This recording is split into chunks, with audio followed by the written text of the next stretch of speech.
Welcome back to episode 35 of the Grappling Growth podcast with me, Joe Dore. On today's episode, I was welcomed by Dore. She doesn't actually have a title as of last week, but previously she was a relationship and sex coach for people. Take that one in. On today's episode, we talk about Claire's divorce, how she was in a 21-year marriage. We go into spirituality and how growth looks like for her. And really, it was a really broad tangent of conversations that we spoke about. We spoke massively about authenticity and how you can be more authentic in order to grow your coaching business and attract the people you want in your life. Claire talks about experiences throughout her life that has brought her where she is today. And actually, upon recording this, she thought about quitting her business 5 days ago. So tune in, buckle up, and thank you for joining the Grappling Growth podcast. As entrepreneurs, we all experience challenges in our business journey. I'm Joe Dore, and the Grappling Growth podcast is my attempt at documenting my entrepreneurial journey while building my brands. I sit down with fellow entrepreneurs, understanding how they grapple with growth. I hope you find value and enjoy. Claire, good morning. Thank you for coming on today. It's great to be here, Joe. Thank you for inviting me. You're most welcome. Claire, my question to you is, what does growth look like to you?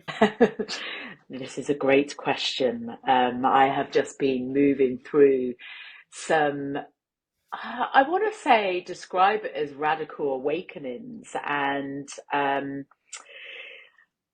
what I really believe in is the fact we are constantly evolving in every moment, and that we are reborn in every moment. Like, we are constantly evolving and changing and growing. And something I have just literally just experienced is understanding that everything I used to believe, everything I used to actually even teach in my business, that I learned through my whole journey and working with various different coaches, I don't believe is true anymore. How so? And so, you what? How so? How so? So it's all connected to this. I've always kind of taught around, we have a body, a mind, a soul, we have a subconscious mind, we have a conscious mind. But my new understanding and knowing is actually we are just one. And every time we kind of say, oh, it's my old programming, or it's my subconscious mind, or it's my ego, what we're doing is we're essentially kind of saying it's something outside of ourselves, which disempowers us, when actually we are all those things. There is no separation. We are all of it. And when we learn to really accept and integrate all of those parts, because we are whole right now. And you said this is something new that you've come across. Why do you think you've shifted that belief system away from those 5 pillars that you mentioned, mind, body, soul, subconscious, unconscious, to the second part? Well, it started with one thing, which was releasing this thought around healing, right? And it's a word that I've used hugely in my business all the time. Like, I would always talk about, how my programs heal people. But here's the thing with healing, and I'd love to do a little exercise with you around this, maybe, if you're open to it. You curious? Yeah. But healing, you what? I'm curious. Oh, yeah, well, we'll do that in a second. But healing, basically saying there's something wrong with us. I need fixing. I am broken. So you're constantly thinking you need to be healed. And so here's the exercise. Let's do this, because this is a really great way to explain it. Tell me how the word healing feels in your body. Like, what do you feel? What do I feel? Confused is the first word that I thought of. Always go with the first word. Your intuition is always the first response. Okay, so confused. Tell me how expansion feels. Curious. Interesting, right? So when we shift into expansion and not thinking or feeling like we need to be healed, because it's all based on feelings, everything we create is to do with our feeling response, then we can actually transform and grow really fast. As soon as we shift and apply the expansion kind of, I want to use the word mindset, but it's not just mindset, it's like a total embodiment of that, then we can really grow really, really quickly. Because everything that comes up that is, connected to what we've believed is like a false self, what we've been taught as the ego, is actually just part of us. And we can, if there is, so let's say, we have this, okay, I'll talk about something that has been present for me recently. We have this quality that is, it's not, quality isn't the right word, but we recognize that we can be controlling, right? We don't like that about ourselves. But here's the thing, if controlling is present, if we are seeing that, right, if we are in the energy of controlling, we will see that, our energy will reflect that, and we will create situations around that vibration and energy. But what is actually true is we have both within us. We have control, but we also have, let's say, flow as the opposite. So we can always shift into that expansive state and energy. Does that make sense? It does. As I mentioned just before we jumped on this podcast, I think the concepts you've just spoken about, they're not conventional concepts. So for me, myself, I don't fully wrap my head around it. And I think it is similar to, there's a very good book, Thinking Slow and Fast, by Daniel Kahneman, who won the Nobel Prize in psychology, I think in 2002. But he talks about the two types of thinking. You've got I think he calls it type 1 and type 2, but type 1 is focused on your immediate response, and then type 2 is based on taking a bit more time to formulate the thoughts of someone's point in. So I think my natural default would be to think about the type 1 response, but in actuality, it's probably best to lean into the type 2 to really program the points you've made there. So it sounds as though a lot of these shifts in belief and transformations have happened quite recently. And you mentioned there were a few events recently that happened. But if you cast your mind back to before then, why do you think you looked at things differently? Yeah, and you're absolutely right. These kind of, teachings are not mainstream. So most coaches will be teaching a mainstream manifestation model. And that's been my training. That's been my training. I needed to have that training, right? To then understand this new, this kind of new way of being, I want to say. So that absolutely had to be my path. And what I recognize, and this is what I've seen really recently, and I just want to preempt this story that I'm going to tell you with, I'm not sitting from a place of judgment about this, but it was just like, it's come into my awareness and I'm just suddenly seeing it in a completely different way to how I did before. So I was working with a coach back in 2016. I worked with him really intensely. It was a lot of I'd say my foundation in coaching. Like a lot of what I taught came from this intensive 18 months that I spent with him. So sorry, he And was coaching you or you were coaching him? he was coaching me. Yeah, he was coaching me. So this became, a really big part of, my training and my teaching, and the clients that I was then working with, I was, I lead from a place of authenticity. So, what I'm moving through, I will move my clients through. And it's always like no coincidence. The stuff that my clients bring to me is literally something I've just moved through myself, like the day before or something, right? Why do It's you think that that's the case? fast because they're in alignment with me. And it's like, I am, I see myself as a huge leader. Okay. And I don't say that in a superior way.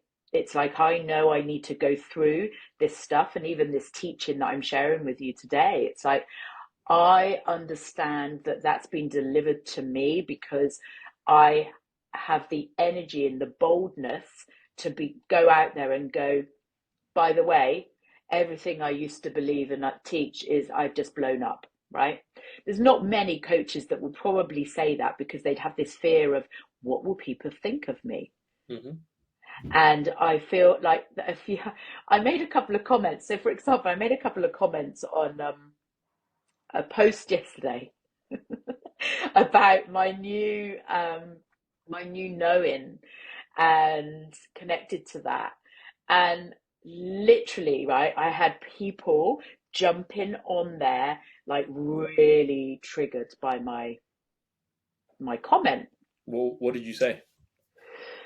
Well, this was the post, right? Let me share this, right? So someone had posted um, trigger warning, and she put trigger warning.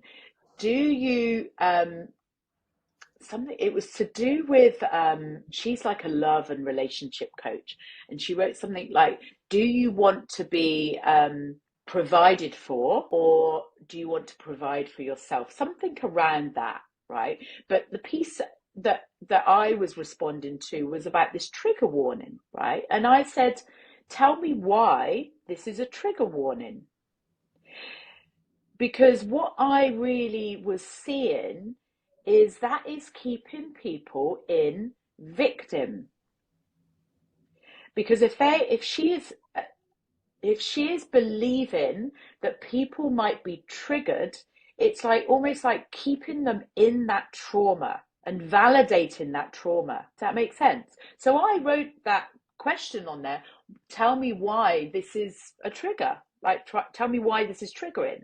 Mm-hmm. And I had two people write very, very lengthy, I want to call essays, into my response. And I literally saw it, right? I could feel the energy of their response. And I went, nah, not putting my energy there. That's total victim vibe. That's people who believe they are traumatized, people who believe they need healing. So I moved away from it. We've gone on a beautiful intuitive tangent there, and I can't even remember what you asked me. There was a lot of questions there. Moving aside from that and talking about the business aspect. So, how many years have you been a coach for? So I've been an entrepreneur for 15, in this current business for 9. I think it's Right. 9. No, I lie. It's 8. And my previous business was in the health and wellness sector, and I was coaching and leading in that. I'd never really seen it and never really owned it.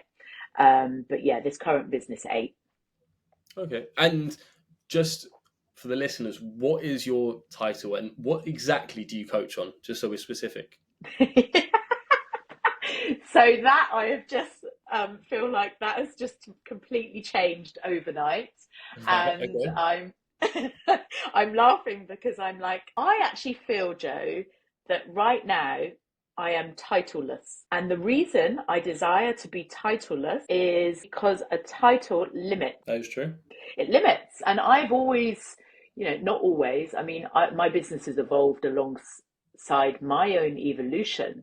So if you'd have asked me this question last week, and we met last week at the Box Park event, I declared that I was a dating and relationship coach and mentor. But actually, do you know what? Even when just saying that, right? And even when I was saying that to you last week, I could feel there was this restriction around it, because essentially my work is all about supporting people to be their authentic self. Right. When I say I'm a dating and relationship mentor or coach, what I recognize people then do is they'll put you into a box, right? And go, oh, well, I don't need you because I'm in a relationship, or I'm not single and I'm not dating, right? That will be their thought process. I don't need that because, I'm in a relationship. But essentially, I mentor and coach people and guide people around their relationship with themselves, because actually, whatever it is we want, whether we want abundance, love, a healthier body, whatever it is, right? Whatever those desires are that live inside us, you get that by being who you are and stripping back all the, I didn't ask if I can swear on the podcast. Yeah, go for it. All the crap that is wrapped around us, that is, is part of us. Like, let's come back to that whole oneness. I'm still embodying this, but just not responding from that vibration, from that energy, and to be cut. Whatever it is you want and desire, we have to become the energy of it. But we already are that. So if we want more abundance, if we want more money, well, we are money, right? We're just not operating at the frequency that we can see what it is we truly desire in this moment, because everything is already here. Boom, mic drop. And okay, so moving away, and I normally ask this question about business books, business sales, marketing, psychology. What would your top 3 book recommendations in the non-fiction space be overall? Well, my number 1 favorite book has always been Untamed. Who's that by? I love that I'm now putting thumbs up on the screen. Untamed by Glennon Doyle. What's it about? That was a life-changing book for me. And, I believe everything that we do, like, it takes us to where we are right now, right? And so that was definitely a huge, well, I read it 4 times the year before I left my 21-year marriage. So the book is all about empowerment, essentially. And Glennon talks about her own life. And I remember there was like one quote that I literally kept coming back to in the book. And I always believe, like, sometimes we can get what we need from a book, just one piece, right? We don't always need to read the whole book. We might just get, like, from the first page, exactly what we need in that moment. I'm someone that doesn't always complete a book, because I often find I've got exactly the piece of wisdom that I need to embody in, the first 2 chapters or whatever. But anyway, there was this one quote in there, which was, disappoint everyone else around you before, no, hang on, I'm getting it wrong. Take time. Yes, it's coming back to me. It is. Well, I can't remember it. It's to do with basically choosing to not disappoint yourself and choosing to disappoint others. So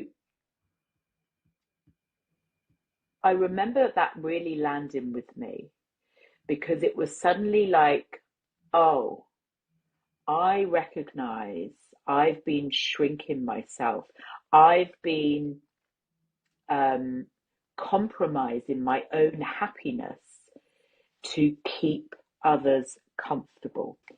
So I think the quote is, disappoint everyone else around you before you disappoint yourself. Now, does that feel right? I can't remember. You But I paraphrased it. think you get the gist. That's it. right? It's about putting your happiness as number one. And it was a really awakening kind of quote for me. And I believe that book was part of the catalyst of me then going through a spiritual awakening, which, by the way, never stops. It's just like it just starts on one day, and then you are constantly awakening because you're open to it. And yeah, it was like that was one of the steps that I needed to take intuitively. What would your second book be? The one that I'm reading at the moment, which I believe, what's really funny, and I'm laughing, is because I'm just going to try and guess the title, because it's a book that I'm reading online. It's an ebook, and it's called Quantum Money. Okay. I believe it's called Quantum Money. And it's all to do with the real truths around money, and how once we decide to divorce our emotions from money, it stops having power over us. Okay. So, what type of money book is it? Economics or psychology based or? I'd say more, I want to say quantum physics. Okay. I want Yeah. to say quantum physics. It's again along the lines of this kind of new application and work that I'm doing, which is around how we are completely one, and how money. I've always believed money is as an energy, but I don't think I've ever had a deep knowing about that, and almost like operated in a different vibration towards it until now. Um, yeah, so it's a really fascinating book. I'm about halfway through, and I would really like to finish that tonight, in fact. Does that mean that have you had times in life where you have attracted the money you vibrated towards, or is this the only time in your life where you've really got to that point where you felt as though you are attracting it? Yes, I have had times in my life where it's dropped in, just dropped in effortlessly. Mm-hmm. I've also had the exact opposite of zero. And what I've really learned from those two experiences is mostly I've learned the most from having the zero. Of course. Yeah, like incredible. And what I have come to understand is, or feel, because it's all about feeling, is I can still feel fully alive with zero. It has no impact on how I feel. That's taken a while to get to that stage, right? Um, and that's what I say about divorcing your emotions from the money, right?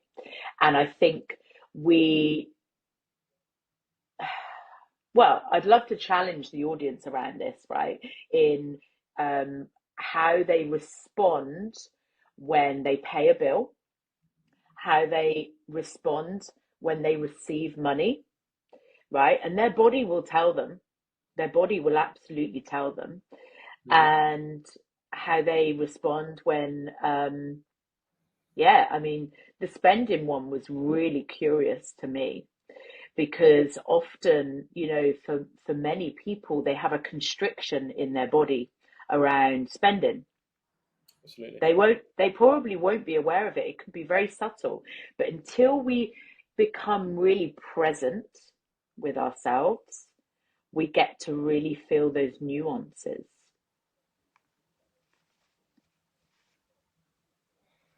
And the third book? Third book.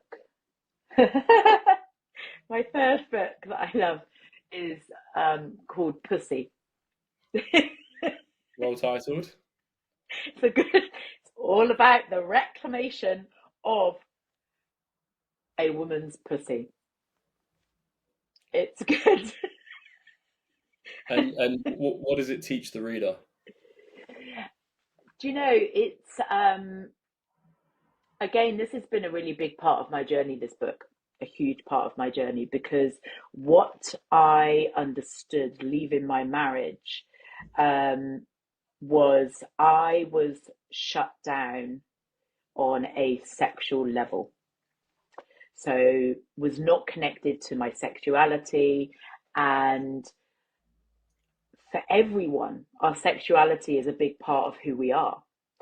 And for a woman in particular, and I don't know if I shared this with you when I saw you on Monday, but anyway, I'm going to share this now because this is really a huge piece that I feel any women listening to this need to hear this, but any man as well, right, to have this understanding. The vulva and the vocal cords are a direct mirror image of each other. So they grew from the same seed in the embryo until the embryo grew and then split into two organs. So what that means is when a woman owns her sexuality, she owns her voice. So if you can imagine the impact on that, right? It impacts not just what she wants in the bedroom, asking for what she wants, but what she wants in her business, in her life, everything. So there's this massive connection between sexuality and being able to use your voice and express yourself fully. And so, yeah, what I've really kind of understood, and that book was, part of my journey to really embody this and own it, is our sexual energy is actually our creative life force energy. So as a creator, like, you are, like, I imagine a lot of the entrepreneurs listening, right? We're all creators. That all comes from this energy. So it's been, it's been a huge embodiment for me. When did you first read it? I first read that. I remember I started reading that just before I left my ex-husband. So I'd say that was back in, I reckon I probably picked it up about May 21. But it's always a book that is by my bed because I highlight books. And so I will just literally pick it up and then just read one of the highlights, and it'll be something that I need to know in that moment. So yeah, Untamed, Pussy, Quantum Money, top 3 books. A very broad selection of books, I must say. Yes. And in the business, over the last, we'll talk about business that you're in right now, over the last 8 years, have you had moments in business where you've felt like just giving up, stopping it? Yeah. Yeah. I Can you even had one explain of how those the last most week. prevalent one? Sorry, Sorry, say that again. sorry. You mentioned last week. Yeah, I literally had that moment last week. Really? Literally had that moment last week. I think it was Thursday. So what, 4 days away, four days ago, where I just thought, just fuck it, just throwing the towel in. No, just not doing this anymore. Proper tantrum, right? What that actually that tantrum has caused this huge growth that I've been through. And I think this is the thing, when we have these moments, they are a massive opportunity for growth. Absolutely. Right? Because when we are feeling that rubbish about ourselves, because it's just our own judgment about ourselves, and we are choosing to not feel worthy and good enough and all the things, and allowing things externally to really impact us. And we do it all the time. We allow things outside of ourselves to impact how we feel. So yeah, I've had it a lot. I can't tell you the number of times in the last 8 years, Joe, but I would say it would be double figures for sure. What would you say the biggest lesson is for someone who is just starting out in business and that they're going to hit these walls would be from when they face their first one? Take space. Don't How push do it you take down. space? Take space. And I think it's so easy. We have been wired to do, but the growth is when we are being. And I think to notice when something like that comes up and be with it, because if you suppress it in any way, it's just going to keep coming up and it will hit you like a ton of bricks. Mm-hmm. That is what happened to me in my marriage. I was ignoring it and then it hit me like a ton of bricks and I couldn't ignore it. Yeah, no, it's so true. I had a moment a few years ago where I was scammed for a large sum of money. I ended up getting the money back a month later, but the first thought I had in my mind was, I need to pay my team. And Sure. I think I had to make 10 grand in about 12 days. And I did it, but it was a Wow. very, very stressful time. And even in that time, we lost about 3 grand worth of business, which I said to an account manager at the time. I just said, look, just keep this client on board. And he didn't. He just shit the bed and he didn't. And I was so angry. And I just got to the point, I spoke to the client, and she just said, look, we're leaving. Yeah. And it was a fair assessment as to why she was leaving. And we're still on good terms. Those moments teach you more about business than the triumph. So when you're saying you've got nothing in your hand, that's where you learn everything about business. When the sun is shining and the rainbows are out, everything's great, and anything you touch turns to gold, and your energy goes into a meeting, or whenever you're selling, you're growing your business, it's so easy.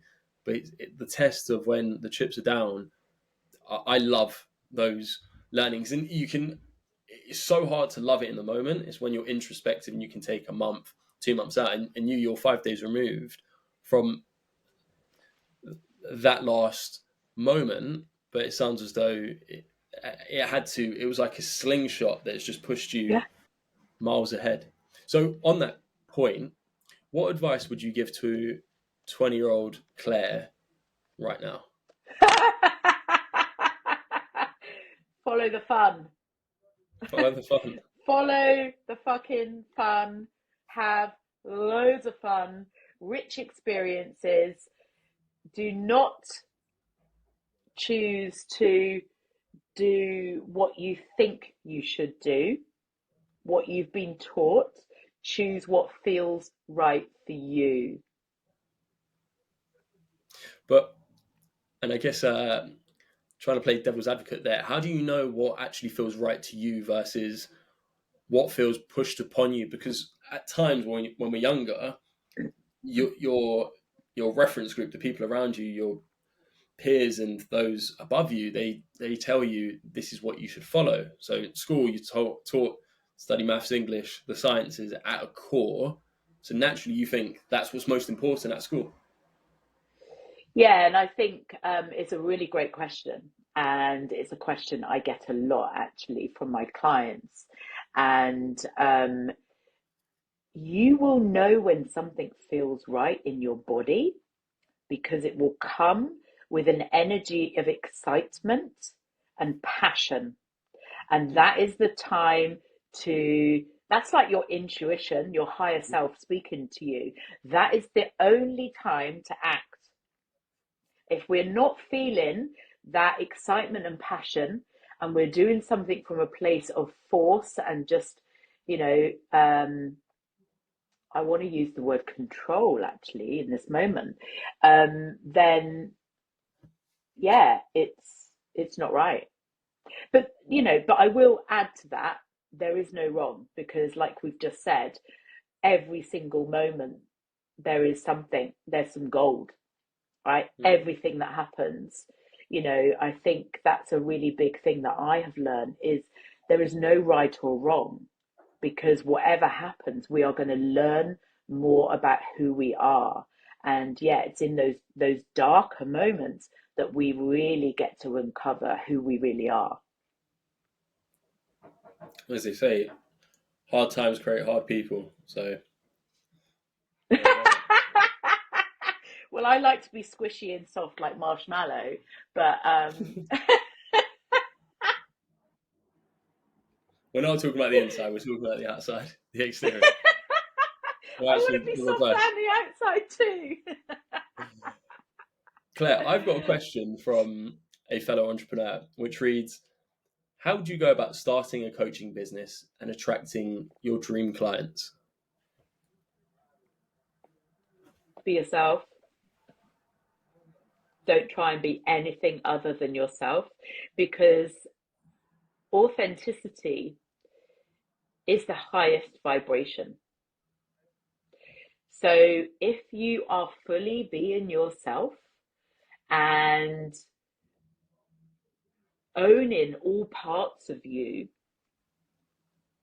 then you can't not attract the people who are meant for you. I like that. And I was talking to a client last week who was actually on here a couple months ago, Stephanie, and we were talking about, and here's my follow-up question. Do you have a word of the year? And if so, what is it? Yes, I'm having two because I like to break the rules. Hi, God. Well, do you know, and they're both tattooed on my body as well. Okay. They are the only two words that I believe anyone needs in life and business. Trust, which is just here on my arm, and then surrender, which is conveniently on my thumb, so I get to see it all the time, whatever the weather, unless I'm wearing gloves, of course. But yeah, trust and surrender. Why those two words? We have everything inside ourselves. We all have this immense power beyond what we can even comprehend. And I think when we trust ourselves and surrender to any plan, that's how everything falls into place. It's like moving into this flow state. I'll have to ponder those points. Well, we've all got a powerful intuition, right? Mm-hmm. All we need to do is trust that. Because when we trust it and act on it, our higher self will just deliver more and more of that wisdom. Mm-hmm. Because that's all we need. And we have been taught to have a plan, Mm-hmm. make sense of everything.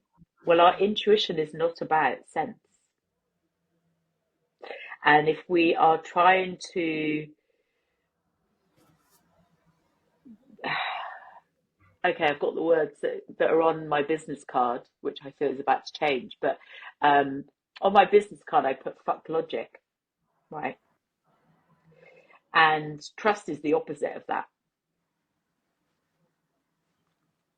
We've been taught to and wired to, always make sense of things and follow logic.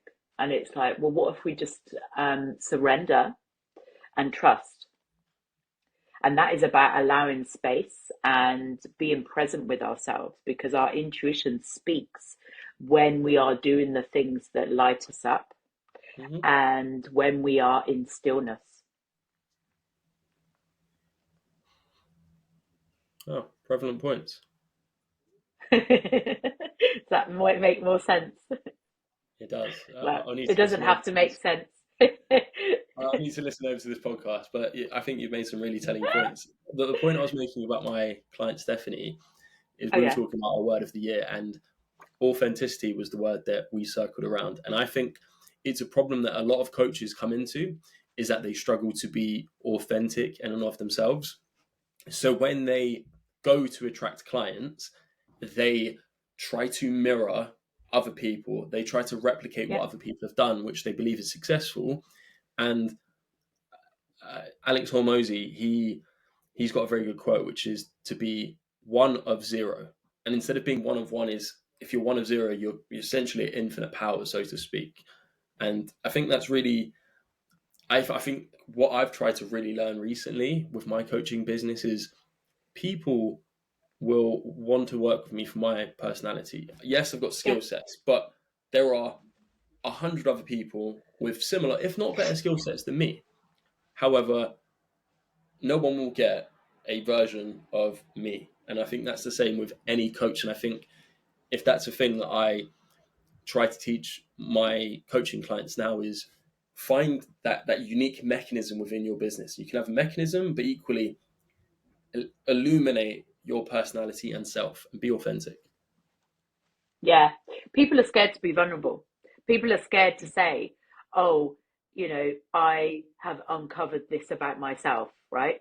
Because they will have a belief that they won't get clients. And so they show up perfectly, and that's not authentic. It doesn't resonate, right? It doesn't resonate for people because it's like, oh God, she's all fucking perfect. Well, I can't be that. Mm-hmm. So people want to see the real you. But yeah, there's just so much fear that people are living in, that they don't need to. But yeah, authenticity is the highest vibration. So the more we can be ourselves and not hide parts of ourselves, the more we really step into that oneness, and the fear dissipates. Massively. Claire, I appreciate your time. Where can people find you? They can find me. The best place would be Facebook, Claire Dore, or Instagram, The Wild Woman CEO.